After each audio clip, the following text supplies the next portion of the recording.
Hello students, today we shall see the political science chapter 6 international organizations मतलब अंतर्राष्ट्रीय संगठन। तो अंतर्राष्ट्रीय संगठन क्या होते हैं और उनकी क्या ज़रूरत होती है।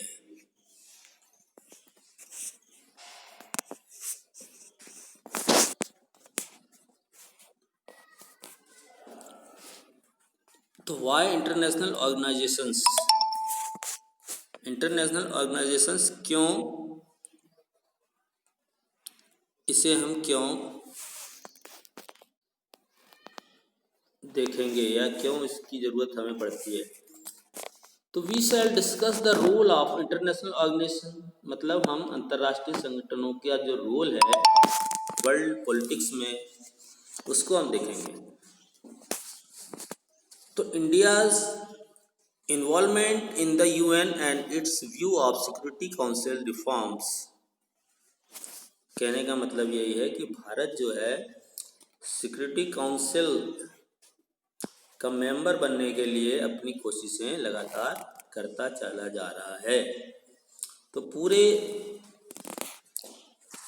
यदि आज हम अंतर्राष्ट्रीय लेवल पर देखें तो UNO is the most important international organisation in today's world.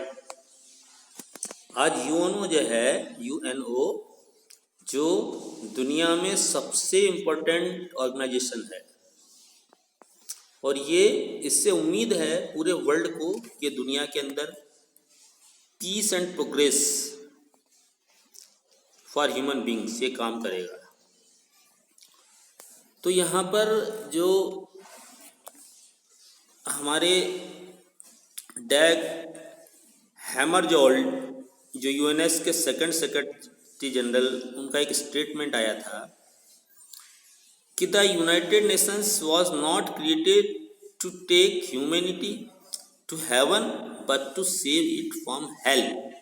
यानी जो यूएनओ है वो मानवता को स्वर्ग में ले जाने के लिए नहीं है बल्कि इसे नर्क से बचाने के लिए है। डैग हैमरजोल्ड ने जो बातें कही है वो एक बहुत बड़ी बात है कि हम जरूर स्वर्ग जैसा इस संसार को नहीं कर सकते, लेकिन यहाँ का जो नर्क है, यहाँ की ये जो व्यवस्थाएं खराब हैं, पूरे सिस्टम को बदलने का प्रयास तो कर ही सकते हैं।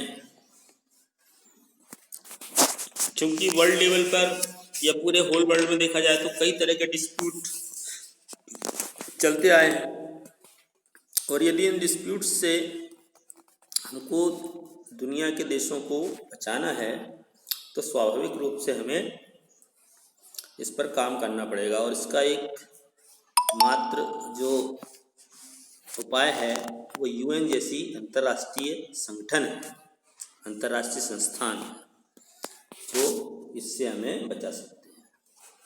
तो आगे हम देखते हैं international organisations are not the answer to everything but they are helpful to ensure world peace by solving problems peacefully. अब जो अंतर्राष्ट्रीय संगठन यानी यूएन जैसे संगठन है जो इस बात का जवाब नहीं है कि हर मामले इसमें सुलझाए जाएं, लेकिन समस्याओं को पीसफुली डिसॉल्व करने के लिए ये संगठन काम करता है। ये भी देखते हैं कि joint effort of all the nations is required to resolve certain global issues. तो जो वैश्विक मुद्दे हैं, जो ग्लोबल इश्यूज हैं, उनको हल करने के लिए सभी राष्ट्रों के जो संयुक्त प्रयास हैं वो स्वाभाविक रूप से जो सदस्य देश हैं इसके नेचुरली वो तो अपना काम करते हैं, लेकिन जो सदस्य देश नहीं हैं उन्हें भी इस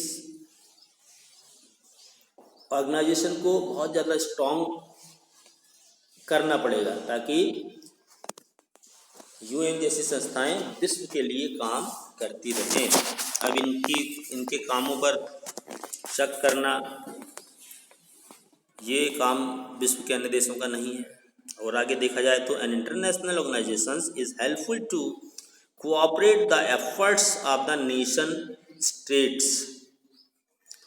तो राष्ट्र राज्यों के प्रयासों को संचालित करने के लिए एक अंतर्राष्ट्रीय संगठन सहायक है, यानी ये केवल एक सहायक की भूमिका में है।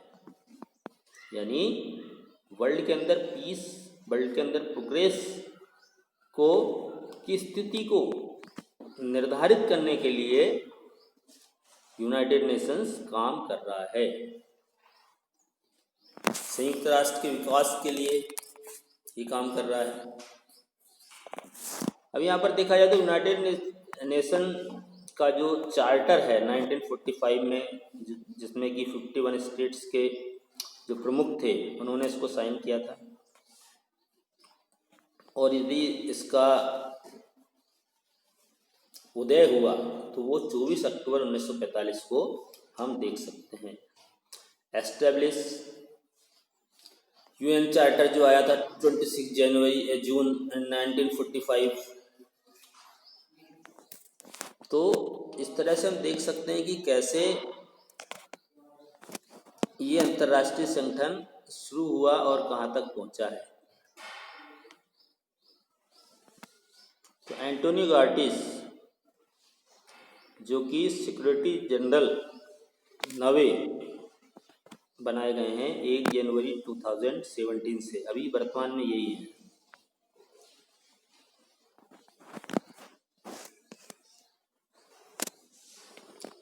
जनरल असेंबली, संयुक्त राष्ट्र के संगठन की जो एक जनरल असेंबली होती है वो क्या है?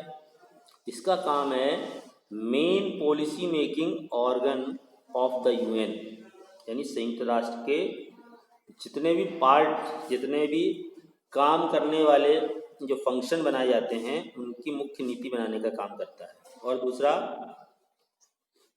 अब यहाँ पर देखेंगे कि all 193 member states were represented in the general assembly. अब इसकी जो जनरल असेंबली होती है इसमें इसके पूरे 193 देश अपने अपने देश का प्रतिनिधित्व ये करते हैं। अब इसके बाद इसकी सुरक्षा परिषद, इसका यदि एक भाग है सुरक्षा परिषद, द सिक्योरिटी काउंसिल। तो security council has primary responsibility for the maintenance of international peace and security. तो इसका जो प्राइमरी फंक्शन है वो है अंतर्राष्ट्रीय शांति और सुरक्षा के रखरखाव, यानी उसके मेंटेनेंस की प्राथमिक जिम्मेदारी। यानी सबसे बड़ा जो चीफ मोटो है वो है इंटरनेशनल पीस एंड प्रोग्रेस, ये मेन फंक्शन है। इसके जो सिक्योरिटी काउंसिल है उसके 15 मेंबर्स हैं, 5 परमानेंट है, 10 जो है टेम्परेरी हैं। तो 5 परमानेंट मेंबर्स में भारत भी अपनी आवाज़ उठाता रहा है कि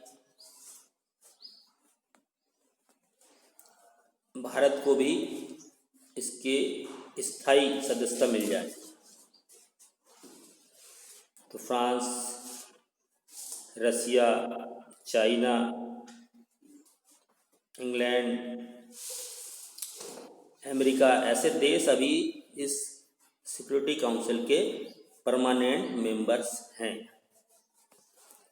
भारत ने भी आवाज़ उठाई है कि भारत एक बहुत बड़ा प्रजातांत्रिक देश और विश्व का 7वां बड़ा देश होने के नाते इसको जो परमानेंट मेंबर्स हैं उनमें इंक्लूड कर लिया जाए, ऐसा भारत की तरफ से भारत के जो रिप्रेजेंटेटिव हैं जो कि यूएन में हैं उन्होंने बार बार ये आवाज़ उठाई है।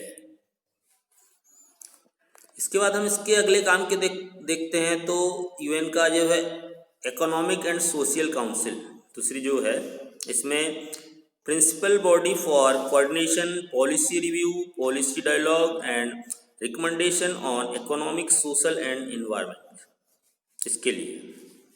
अगला इसका जो काम है 11 जो establish international supervision for 11 trust,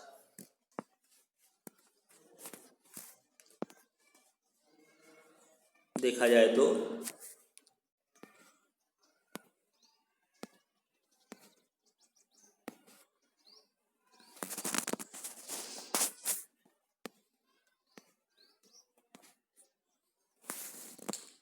इसके अलावा इसका जो इंटरनेशनल जस्टिस है यानी अंतर्राष्ट्रीय न्यायालय जिसको हम कह सकते हैं, तो न्यायालय की जो भूमिका है वो जो पूरे जो नेशंस हैं जो प्रस्तुत करते हैं जो भी डिस्प्यूट्स हैं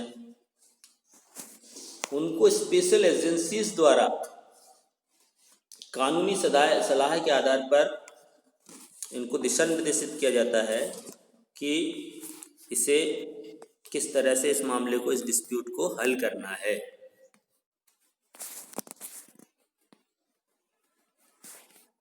तो ये न्यायालय की भूमिका। तो इस तरह से हमने देखा कि हमारी जो सिक्योरिटी काउंसिल थी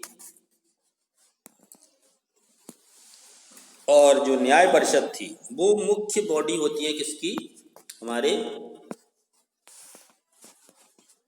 यूएन की। तो यूएन इस तरह से विश्व की शांति और इसके प्रगति में के प्रयासों में सहायक सिद्ध होने वाला एक ऑर्गेनाइजेशन है।